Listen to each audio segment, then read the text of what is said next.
Hey everybody, Seven here. And I got a comment on my last video about the barn animals and how to raise them and what happens if there's no food or no worker and things like that. And I got a comment that a person noticed that a good chunk of my townsfolk were at 100% maxed out mood, and they wanted to see a video explaining how that happened and what that meant. So I'm over here to grab an experimental volunteer, and we're going to talk about what the mood is, what it means to the individual, and any implications that it has for your town. Okay, Erlich.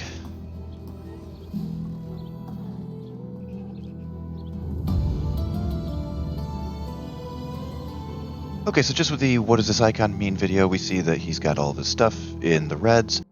So I've already built the most basic of all houses. It's the standard 3-bed with just the sticks, no wattle on the walls, no insulation, no anything, thatch roof, etc. So right now, his mood should be maybe, I don't know, 20 or 30%, something like that. He has a house. It's not a good house. He does not have a job. We'll talk about that a little bit more later, but a job does, in fact, impact a townsfolk's mood.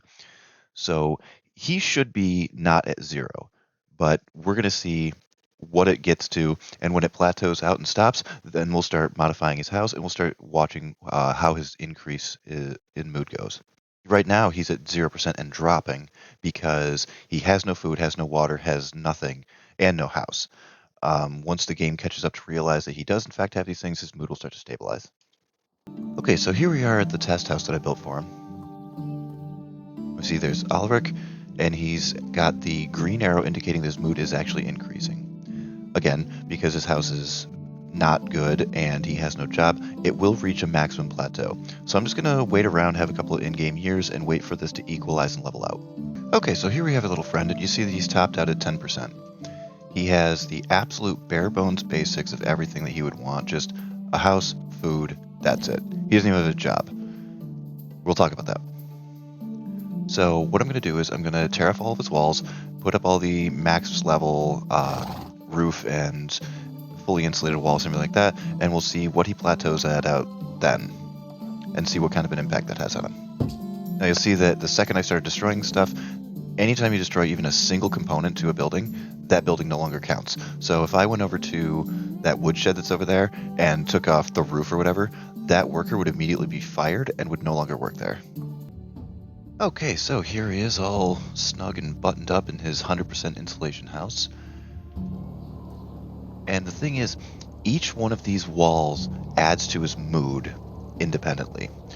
I think it's something like 1% if you have the wattle insulated walls, and then another 1% if they're stone walls, and then another 1% if they're limestone walls. Don't quote me on that, I don't have the exact figures, but each one of these walls should be giving 2 to 3% to his overall mood. Now you'll see I've done nothing with the interior, no decorations, no anything. And you'll see he is at 7% and climbing. The reason he's down is he obviously and understandably got pretty grumpy with me when he was homeless for the tail end of fall while I was tearing out his walls and his roof and everything and rebuilding everything. So I'll let him plateau out and we'll see what the exact numbers are, and then we'll work more on getting him up to the full 100%. He still doesn't have a job yet, and that part is important. Okay, so here you can see that our friend has capped out, he's not increasing anymore, and he's gotten a significant mood increase. This is showing that the walls and the ceiling are the absolute biggest increase that you can make to get your townsfolk happiness as high as it can be. Getting these upgrades is also very easy and cheap, as getting access to stone and limestone, as well as planks for the ceiling, are all very easy and very early game activities that you can accomplish. So now let's try to talk about how to get the really high numbers. A lot of the things that we're going to be doing here require some pretty advanced technology points, as well as some cash up front, because you will need to spend money to purchase a lot of the unlocks that we're going to be going through. Okay, so let's start decorating, and we'll start with the interior first. So you start off with the floor, and you'll notice that there's 4 slots on the standard 3-bed house. The larger 4-bed houses have at least 5 slots on the floor. Now you notice as you select them, there's a wide array of different items that you can put on the floor. All of them are just various rugs. Now the important thing to note is each of these rugs will cost increasing higher values of resources to put on the floor.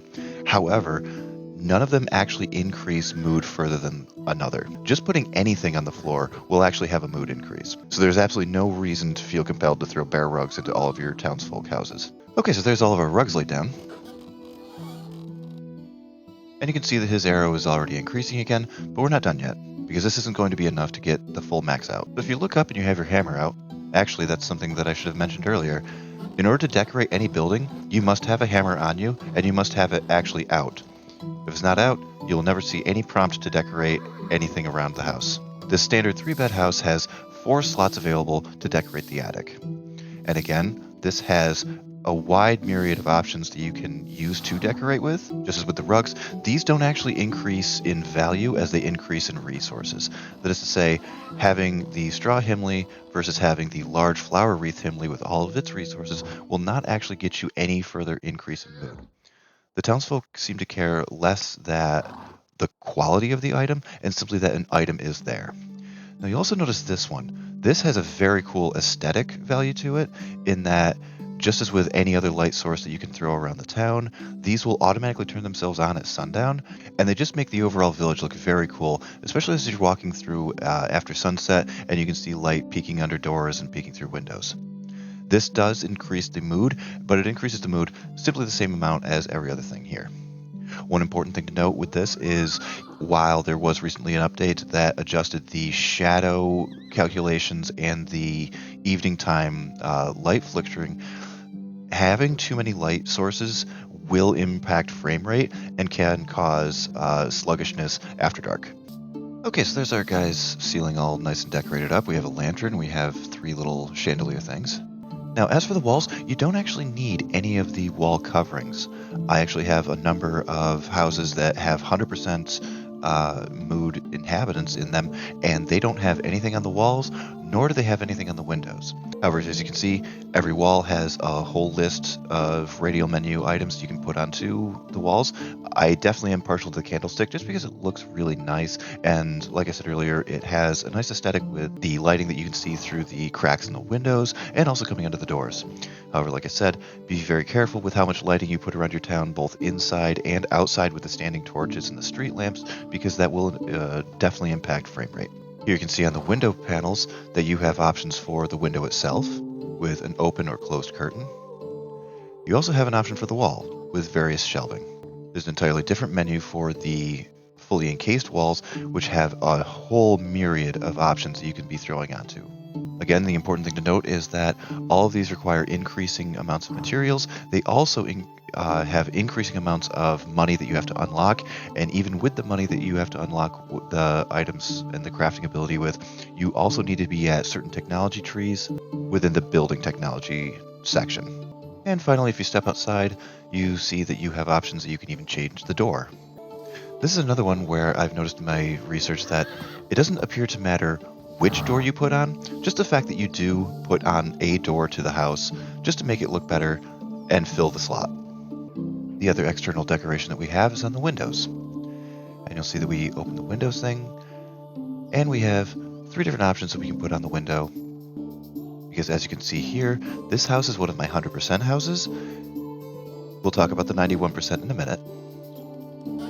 But this house has just simple rugs. It does have the advanced flower wreaths. This was when I was still testing things out. So as you can see, only one window has any exterior window coverings, and no windows have any interior window coverings. Okay, so you might be wondering, what is all the decoration and the mood and all of this? What does this actually even mean, and who cares what my villagers' mood is, because they're going to live here and be productive anyway? There is an alteration to that. Here we see an animal breeder, level 10, maxed out, with 100% mood. Here we see an animal breeder, level 10, with 90% mood. Let's clear out all these chickens and roosters temporarily, and then we'll make it a comparison. So we have level 10, 100% mood, 1 chicken. Working at 100% efficiency, this person is getting 13.8 eggs per day. Over here we have level 10, maxed out efficiency, 90% mood, 1 chicken. This person is getting 10.69 eggs per day. Another thing to consider is that having children is an immediate increase on mood for both the mother and the father. So for even a better example, here we see the 90% breeder, and she has 9 hens in her coop. She is having production of 85.5 eggs per day.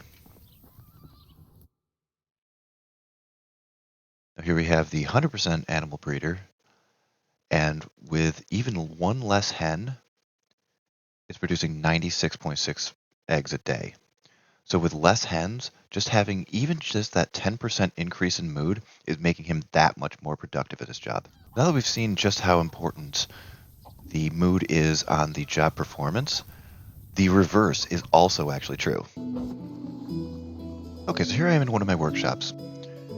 We have this guy over here who is an absolute master craftsman. Hello.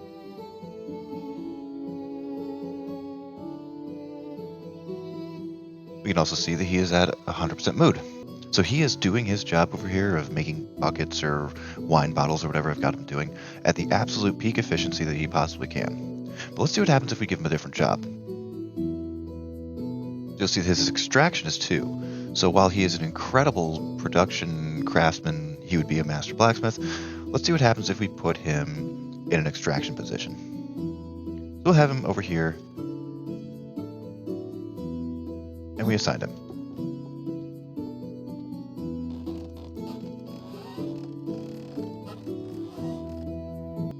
So there you see him off at his new assignment, and he is very upset about it because he's not good at the job.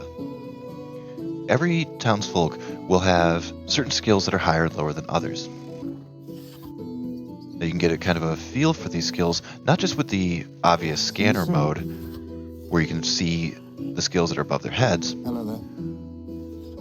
but you can make small talk with them.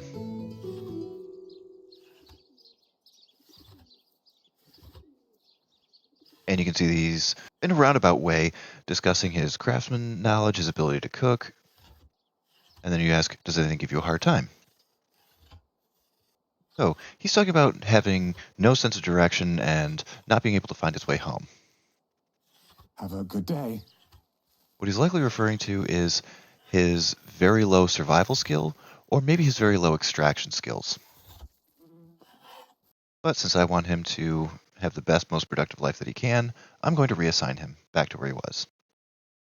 Now that he's reassigned over here, you see we have triple up green arrows. So his mood is increasing as fast as it possibly can, and we have no red arrows at all. So his mood is perfect. So I hope you found this video on the townsfolk mood helpful. I hope that you also realize just how important and how beneficial maintaining your townsfolk mood is. How important the insulation, the decorations, and making sure that you assign them the proper job to increase their happiness as much as they possibly can, and how that's going to benefit the overall operations of your town. If you liked what you saw today, give me a like. If you'd like to see more, maybe consider subscribing. And if there's any other questions you have, definitely please leave me a comment. I love getting comments, not just about what you want to see more of or what kind of questions you have for me, but also just general comments about maybe a video being too long or too short, or just general information about what you'd like to see more of here. I'm very new to this. I know I'm not very good at it, but I'm really going to try, and I really want to be good at this someday. Thank you. This is Seven. Bye.